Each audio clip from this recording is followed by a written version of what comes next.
c'était ça, il y avait 57, hein, ouais, c'est pas mal. Bon, désolé, hein, c'est totalement indépendant de la volonté, donc il y a quelqu'un qui vous a... Je sais pas qui. Oui, vous voyez, peut-être s'affiche-t-il dans les participants? Non. Ok.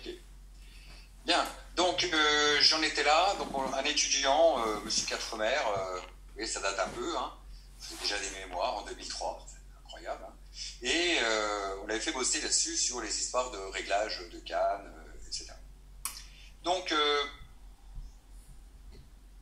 vous voyez aussi là, cette image, ça c'est le truc hyper classique que vous verrez dans les services, hein, où le patient arrive en fauteuil, se met dans les cannes, dans les barres, pardon, et en face, vous avez le miroir. Hein, c'est une image qui illustre bien le plateau technique de kiné quand vous serez dans les services. Le réglage des cannes. Quand on utilise ces cannes, alors qu'ils sont des cannes à appui antébrachial, hein, antébrachial, et vous avez envie d'appeler ça les cannes anglaises, on rappellera qu'ici, ce sont des cannes plutôt de Nancy. Vous verrez, l'historique de ces aides techniques à la marche, c'est Nancy. L'inclinaison, ce qui est important, c'est que vous avez un embout, un tube, une poignée et un appui ici sur l'avant-bras, d'où le nom de canne antébrachiale. Vous avez appris en TD que cette inclinaison était de l'ordre de 30 degrés, c'est-à-dire que ceci induit une flexion de coude de 30 degrés, qui est le moment moteur le plus favorable pour le triceps brachial, qui est le muscle indispensable pour utiliser ces cannes. D'accord ? Donc, le problème, c'est d'obtenir. Donc, ce qu'il faut comprendre, c'est qu'il faut obtenir 30 degrés de flexion de coude. C'est ça qu'il faut avoir. Alors, on pourrait se dire, on peut régler la hauteur des cannes avec un goniomètre. Le patient prend ses cannes, et puis on prend le goniomètre et on règle jusqu'à ce qu'il ait 30 degrés de flexion de coude. Mais ce n'est pas très pratique. Donc, en général, ce qu'on propose, c'est de régler les poignées de ces cannes à hauteur, classiquement, des grands trochantères. Alors ça, c'est un bon indicateur, mais il n'est pas suffisant. C'est-à-dire, vous réglez éventuellement, vous tentez votre chance avec le réglage à la hauteur des grands trochantères, et vérifiez si ça correspond bien quand même à peu près 30 degrés de flexion de coude. Est-ce que c'est pas trop bas ou trop haut? Pour des patients qui ont les bras un peu plus longs, ça va être des cannes un petit peu trop hautes. Pour ceux qui ont des bras plutôt courts, on reprend notre sujet à chondroplaste de tout à l'heure, jamais il peut attraper les poignets si vous mettez au grand trochanter. D'accord? Donc, on règle, l'impératif c'est ça, c'est de répondre à l'objectif technique de cette canne, qui est de générer une trentaine de degrés de flexion de coude. Donc, ce qui a été proposé également, cette fois, c'est plutôt de régler la poignée à la hauteur des poignets, une flexion de poignet. Donc, c'est là où le français est important, hein, c'est la poignée à hauteur des poignets. Hein, les poignets, la poignée.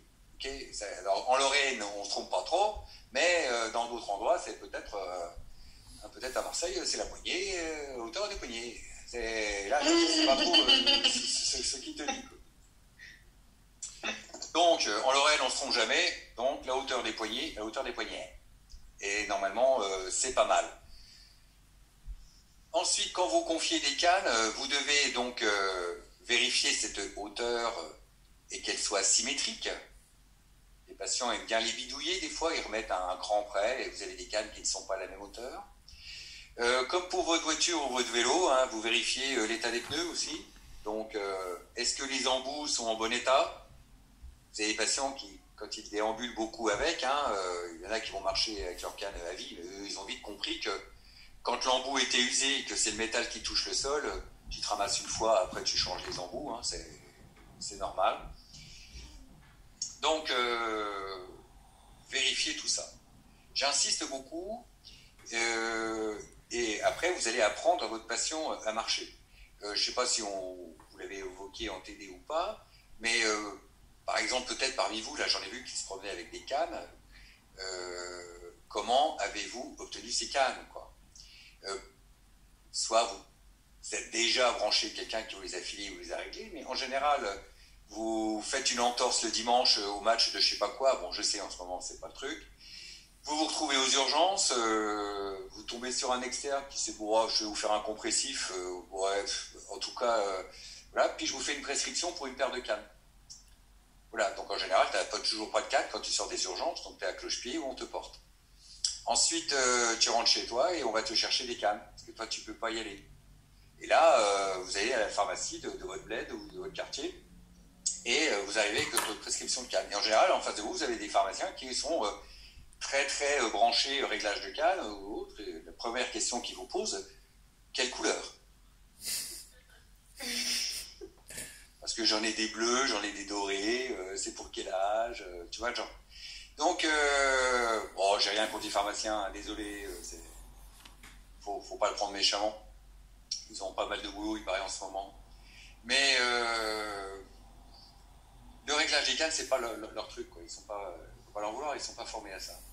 Ce qui va se passer, c'est qu'en général, quelqu'un a été chercher les cannes pour vous, puis on vous ramène une belle paire de cannes emballées sous plastique. Et là, bah, c'est commence le problème, comment on s'en sert, comment on les règle, etc. Donc vous verrez, souvent, vous serez en première ligne pour ça. La première fois que vous allez au domicile ou que le patient va venir avec ses cannes, la première chose que vous allez vérifier, c'est ça, quoi. Réglage des cannes. La dernière fois, j'étais à un passage piéton, bon, il y avait du monde derrière moi, mais j'ai failli descendre, quoi. Il y avait un mec qui passait avec des cannes, elles étaient 2 mètres trop haut, quoi. En gros, le gars, quand il se suspendait, t'as l'impression qu'il était en échasse. Tu dis, il veut mettre ses pieds sur les poignets, tu vois, un truc comme ça. Il s'est trompé de matos. Et je me suis dit, je descends, je vais lui régler. Et là, derrière, ça gueulait, donc je suis parti. J'ai dit, ouais, il n'y a qu'à aller voir un kiné, il se débrouillera. Hein. Bon, donc, pour revenir à donc, on a un rôle essentiel, vous allez voir. Donc, il faut que vous soyez parfaitement au point. Vous devez, du premier coup d'œil, quand vous voyez quelqu'un déambuler avec des cannes, vous devez tout de suite voir si elles sont à la bonne hauteur ou pas. Hein. Et corriger ça. Après, il y a différents types de déambulation. Donc, vous avez dû voir ça en TD. Donc, les marches pendulaires. Les marches pendulaires, il y en a deux. Il y a la marche pendulaire bilatérale et la marche pendulaire unilatérale. On les classe de cette manière. La marche pendulaire bilatérale, donc vous avez un schéma ici qui est simple. On va considérer que pour tous les débuts de marche, on va mettre les deux pieds l'un à côté de l'autre ici, et les ronds à côté, là, vous voyez, c'est le positionnement des cannes. C'est donc la position de départ. Pour la description de tous les types de déambulation, ce sera la même chose. On aligne les deux pieds, les deux cannes, et même s'il n'y a pas d'appui, en général, on mettra le pied en clair, ou on précisera membre lésé, membre sain, ce que vous voulez. Donc, la marche pendulaire bilatérale, ça consiste à avancer simultanément les deux cannes d'une longueur de pas, et, dans un deuxième temps, d'avancer les deux membres inférieurs au-delà des cannes. Vous voyez bien que là-dedans, il y a une phase d'appui totale des deux membres inférieurs. Tout le monde visualise ça. On a une phase totale. Alors, j'ai pris des cannes.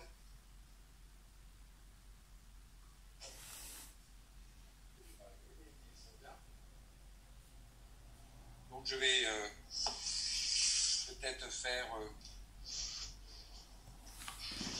une démonstration. Donc, la position de départ, c'est les deux pieds alignés, les deux cannes alignées. La marche pendulaire bilatérale, j'avance les cannes simultanément d'une longueur de pas, puis j'avance les deux membres inférieurs au-delà des cannes. Et j'avance à nouveau les cannes d'une longueur de pas. Et là, vous voyez bien que je suis en appui total sur les deux membres inférieurs. Si vous préférez, la moitié du poids du corps sur chaque membre inférieur. Donc on voit bien que ça ne va pas être la marche qui est là pour contrôler ou progresser sur une remise en charge. Puisque dans cette phase, je suis là, 1, 2. Et là, je suis en appui total. Donc cette marche, elle s'adresse à qui?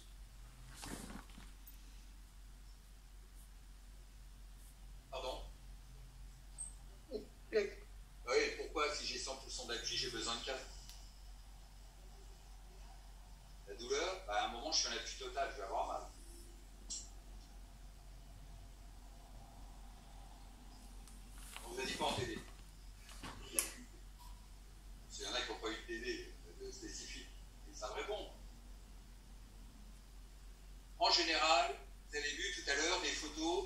vous ai montré des jeunes avec des appareils de marche, avec un appareil pelvique bipédieux. Eh bien, ce sont en général des déambulations qu'on propose aux patients qui n'ont pas de membre inférieur. J'entends par là moteur. Ils ont des membres inférieurs, mais ils sont paralysés, membres inférieurs. Ils n'ont pas, quand je dis qu'ils n'ont pas de membre inférieur, c'est qu'ils n'ont pas de force musculaire suffisante pour se tenir debout. Donc, en général, on leur met des attelles exosquelettiques pour soutenir, avec un verrouillage du genou, éventuellement un verrouillage du bassin, et ça leur permet de déambuler. Parce que quand ils se retrouvent sur cette phase, il n'y a pas de problème d'appui.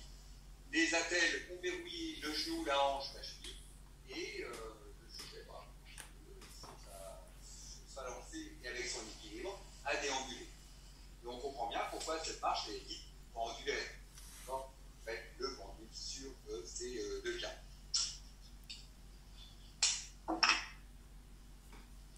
Attends, je vais rester là, ça m'évitera de déplacer l'ordi systématiquement. Ensuite, si on continue, marche pendulaire bilatérale, donc c'est une déambulation un peu spécifique. Vous voyez, c'est vraiment pour des patients un petit peu particuliers. Venons maintenant à celle qui nous intéresse le plus, la plus couramment utilisée, où on va avoir un membre éventuellement qui n'a pas du tout d'appui. Ce sera donc la marche pendulaire unilatérale. Donc vous avez ici le membre inférieur lésé, le membre inférieur sain. Et donc vous l'avez vu, cette déambulation, donc les 4 points sont alignés, hein, c'est notre position de départ. Un premier temps, on avance d'une longueur de pas simultanément les deux cannes. Un deuxième temps, on avance le membre inférieur lésé, celui qui doit être protégé, celui qui n'a pas d'appui du tout ou un appui partiel. Ce membre lésé à protéger, on l'avance entre les deux cannes. Les deux cannes le protègent. Et on a un troisième temps où le membre inférieur sain va aller au-delà de l'ensemble. Et on recommence. Ok ? Donc on est parti de là, on a fait 1, j'ai avancé les cannes, 2, j'ai avancé le membre inférieur lésé entre les cannes, 3, j'ai avancé le membre inférieur sain au-delà du membre lésé des cannes. Cette marche est classiquement appelée marche à 3 temps. 1, 2, 3. Donc, vous l'avez vu, vous l'avez testé, on se met bien d'accord, on a tout aligné, le membre inférieur lésé sera le membre inférieur gauche, ici, donc je vais le mettre en flexion pour montrer qu'il n'a pas d'appui, c'est pas ce qu'on recommande en général à nos patients. Donc, tout est aligné, j'avance les cannes d'une longueur de pas, j'avance le membre inférieur lésé entre les cannes, ici sans appuyer, et j'avance le membre inférieur sain au-delà des cannes. Ce qui fait que pour le pas suivant, j'avance les cannes, et je suis en appui total sur le membre inférieur sain. Aucun risque. D'accord ? Et je recommence. Okay ? Donc c'est du 1, 2, 3. 1, 2, 3. Marche à 3 temps. Ou marche pendulaire unilatérale. Alors, sur cette marche pendulaire, plusieurs choses. D'abord, souvent, ça va être ça la marche. D'accord ? C'est-à-dire que le membre inférieur va rester en triple flexion. Ça, il faut éviter au maximum. Sinon, vous encouragez, vous favorisez un flexion de hanche, un flexion de genou. Ce que l'on recommande, c'est de faire un pas simulé. C'est-à-dire, 1, j'avance les cannes, 2, j'avance le membre inférieur lésé entre les cannes, 3, j'avance le membre inférieur sain, mais le membre inférieur lésé reste parallèle aux cannes quand je suis avancé. Ce qui m'oblige à faire le pas postérieur. Sinon, je reste comme ça. Ce qui fait que vous entretenez l'extension de hanche et vous entretenez le schéma de marche. Donc, je répète, 1, membre inférieur lésé. Alors, quand il y a un appui partiel, c'est un peu plus évident. Là, si je fais 5 kg d'appui, donc 1, je fais un appui partiel, voilà, et marche. Et là, on retrouve, vous allez demander au sujet de faire le pas postérieur ici et d'essayer d'attaquer du talon et de dérouler jusqu'aux orteils pour retrouver le déroulement du pied. marche normale. Sinon, quand vous n'avez pas l'appui, vous voyez bien. Donc moi je sais, hein, les jeunes qui s'entraînaient, ils marchaient, ils ne simulaient pas, puis une fois qu'ils avaient tourné l'angle, ils sont comme ça. Alors surtout, en plus, il faut insister sur la longueur du pas. Bien souvent, au départ, les gens ils pensent que faire un pas, c'est ça. Et là, bah, il faut envoyer. Alors, c'est sûr, hein. Ouais, j'avais des jeunes qui étaient toute la journée. Les escaliers, là, les descentes, je pense, peut-être pas plus de 3 ou 4 appuis avec les cannes. Voilà. C'est un peu ce que c'est. On en a récupéré, il n'y avait que des fractures de jambes au départ, après il y en avait d'autres. Donc très très important dans cette déambulation. Alors l'inconvénient, les avantages de ces aides techniques, c'est qu'elles permettent d'entretenir un peu le schéma de marche, ça remet en charge progressivement le sujet et on le verticalise, hein, ça redonne de l'autonomie, ça redonne du déplacement. Inconvénient par rapport au schéma de marche, c'est qu'on perd le schéma de dissociation des ceintures. C'est-à-dire que normalement à la marche, vous avez, quand vous avancez le pied droit, hein, ça avance en même temps que le membre gauche. Hein. Normalement, on marche en alternance, comme ça. Et cette dissociation des ceintures, qui est normale, hein, c'est-à-dire que quand j'avance ici, la ceinture pelvienne gauche, la ceinture scapulaire, elle tourne la rotation droite pour la ceinture pelvienne, rotation gauche pour la ceinture scapulaire. Donc on a cette alternance-là.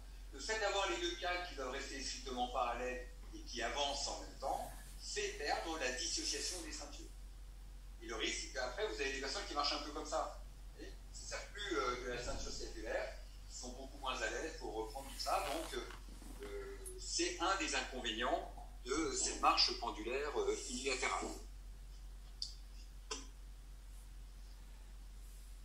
Alors, après, vous avez les marches alternées. Alors, quand est-ce qu'on va passer de la marche pendulaire à la marche alternée? Ça va être fonction de quoi?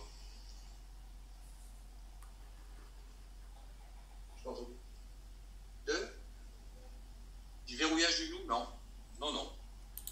Non, pas du tout. Du pourcentage du poids du corps qu'on peut mettre sur le membre lésé? Oui, alors, quelle serait cette limite? 75%, il me semble. Ouais, 70-75%. Jusqu'à 75% d'autorisation d'appui, on est contraint au pendulaire.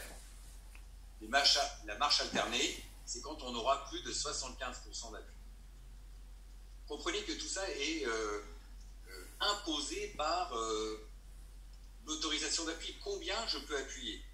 Pas du tout, tu n'as pas le choix. Ça va être une marche pendulaire unilatérale. Remise en charge progressive.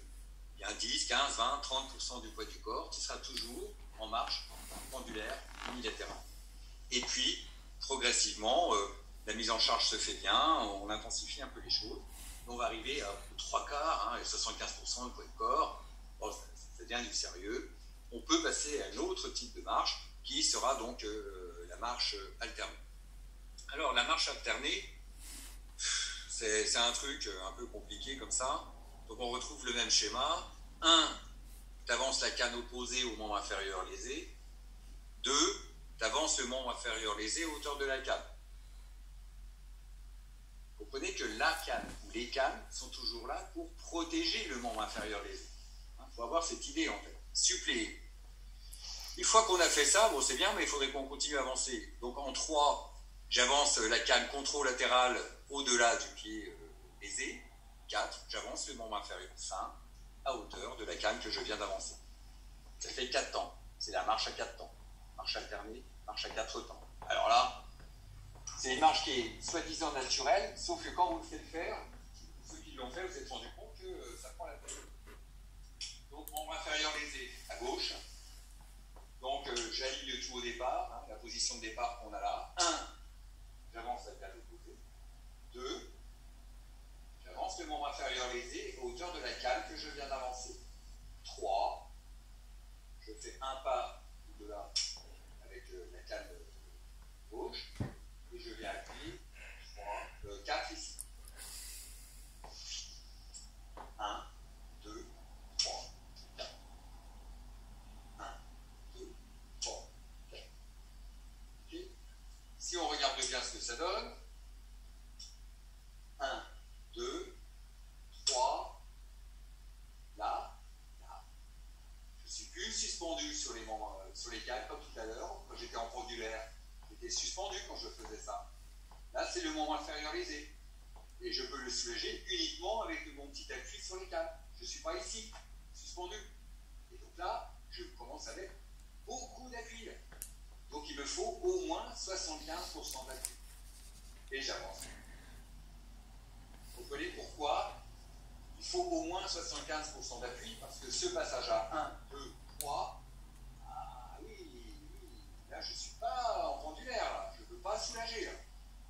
Le seul soulagement que j'ai, c'est mon appui. Là. Je ne suis pas en train de soulever le pied. Donc j'ai beaucoup plus d'appui obligatoire.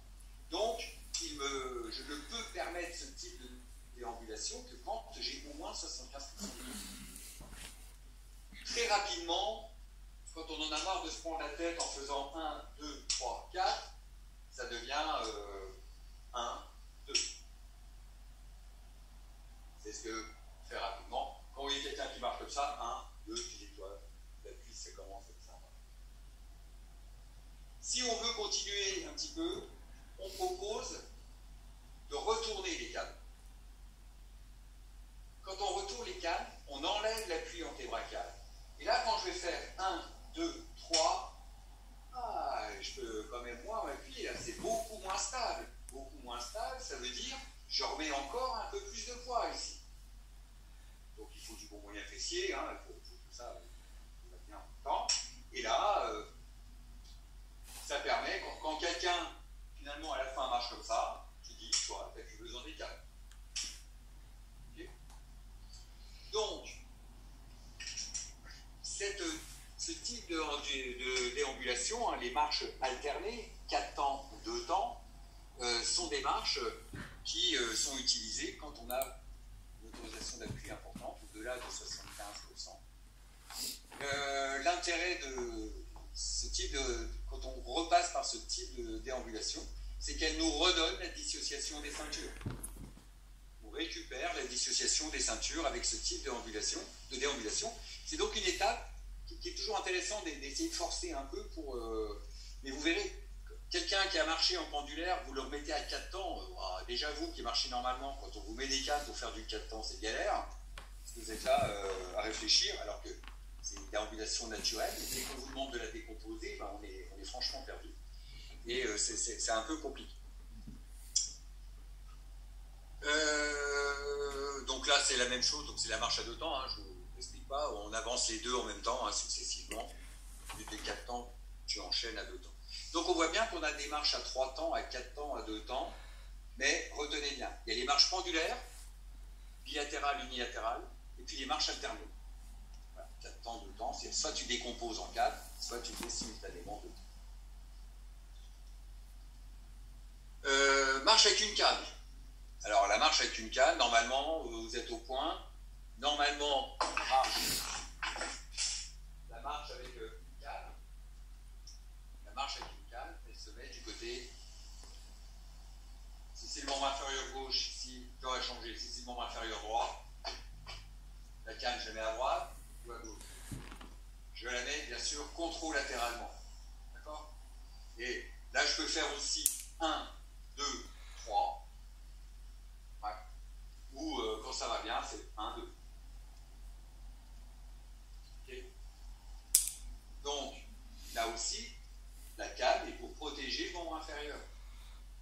Donc, elle suit. Moi, je disais toujours aux patients, les cannes doivent suivre le membre inférieur. Le membre inférieur est toujours protégé dans le cadre des 2 cannes. Enfin, on ne se trompe pas. C'est l'image que je leur donne. Les cannes, elles sont là pour protéger votre membre inférieur. Pour éviter de faire mal, pour éviter de refracturer, d'appuyer trop fort, etc. Donc, membre inférieur, c'est la canne. Et là, on n'a pas à se problème. Okay. Donc, contrôle latéral, je ne vous renvoie pas à la balance de Powell, c'est tout ce que vous avez déjà développé, Monsieur Bolly. Normalement, c'est quelque chose qui doit être parfaitement clair pour vous. Donc là, j'ai pris une canne à appui antébrachial. Ça peut être une canne simple, hein, bien sûr, c'est la même chose. Donc pour soulager, par exemple, quelqu'un qui a une course arthrose, une hanche un peu douloureuse, ou tout simplement qui aurait quoi, tiens, un sujet jeune qui aurait quoi. Pourquoi je lui laisserais éventuellement encore une canne simple, hein, pour le rassurer, c'est gentil. C'est vrai, ça peut parfois, au-delà de cet aspect, il ne faut pas négliger, vous avez raison. Pour quelle autre raison? Sa coxo-fémorale qui n'est pas quoi? Assez solide? Non, non, tout est solide. Oui, pour le rassurer donc. Pour augmenter le bras de levier du moyen fessier. Augmenter le bras de levier du moyen fessier. Pourquoi il faudrait faire ça? Parce que s'il y a une faiblesse du moyen fessier, il peut y avoir une boiterie. Et du coup, ce serait pour augmenter sa force. Pourquoi vous voulez pas qu'il boite? Parce que son schéma de marche, déjà il sera faux et ça peut entraîner d'autres complications derrière. Quelles complications? Des compensations déjà. Ouais, mais pourquoi tu veux pas que je fasse de compensation? Continuez, c'est excellent ce que vous dites. Là, je suis un peu coordonnée, j'arrive pas à développer ce que je veux dire. Si on compense, on va pas utiliser son moyen fessier et du coup, le muscle lésé va jamais se réparer. Ouais, pourquoi pas. Déformation du rachis. Déformation du rachis, ouais. Quand quelqu'un met en place une compensation, est-ce que vous comprenez que c'est quelque chose d'indispensable? Quelqu'un ne doit être pas pour le plaisir, hein, d'accord. Il n'y a pas le choix. Qu'est-ce que ça entraîne? Qui me parlait de rachis? Quelqu'un me disait quelque chose? Tendinopathie. Alors oui. Ouais, déformation du rachis, tendinopathie. Ça veut dire que, globalement, vous n'avez plus un schéma de marche normal, c'est-à-dire qu'il y a une autre articulation ou d'autres muscles qui vont être surmenés. Des appuis articulaires qui ne vont plus être équilibrés. Peut-être que la boiterie, elle est compensée aussi par un petit valgus de genou. Eh bien, si tu laisses boiter quelqu'un comme ça pendant des années, tu favorises une bonne arthrose. On favorise des tendinites, etc. C'est-à-dire que les compensations, elles sont indispensables à beaucoup de patients. Si on peut les éviter, nous, on cherchera systématiquement à les éviter parce que elles sont délétères sur le plan physiologique, sur le plan de l'usure articulaire ou sur le plan musculaire ou tendineux. Et pourquoi pas des formations rachidiennes, bien sûr. Donc, quelqu'un qui a une insuffisance de force du moyen fessier, eh bien, on lui met une canne.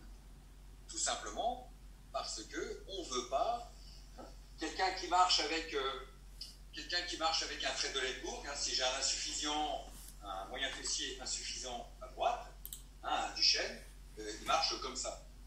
Quand vous faites ça, vous mettez tout le poids du corps qui est mal réparti au niveau de l'interligne, vous surchargez le genou ici sur le compartiment externe, tout ça va favoriser sur le long terme des dégradations articulaires. Okay. Donc nous, on préfère qu'il garde une canne pour qu'il n'y ait pas cette surcharge, ces déséquilibres qui vont contraindre négativement le genou, la cheville, la hanche. C'est pas qu'on soit tenu à ce que tout le monde soit parfaitement droit, mais on sait très bien que ces déséquilibres-là sont délétères à long terme sur le plan articulaire. Donc on a un rôle de prévention, c'est essentiel. Donc, ok, marche avec une canne.